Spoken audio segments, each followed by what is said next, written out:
They said Evan Miller had everything under control: a stable job, clean apartment, quiet life, the kind that looks perfect from the outside. But what nobody knew was that Evan hadn't slept a full night in almost a year. Not since the accident. Not since he lost his wife. He lived alone now. Or at least, he thought he did. Because every night at 2:13 a.m., he'd hear it. Soft scratching at the back door. At first he ignored it. Then one night, he opened the door, and there she was.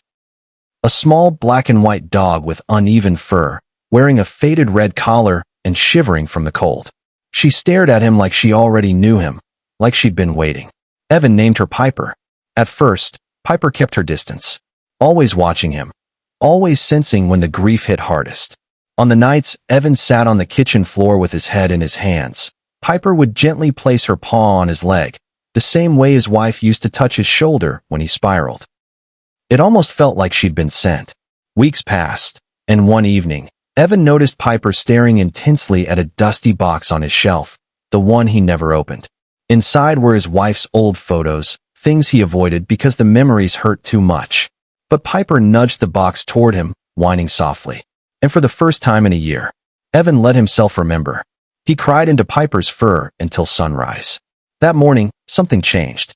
Evan finally took a walk outside, the first since the funeral. Piper walked beside him, matching his pace, as if guarding his heart with every step. Later, a neighbor recognized the dog.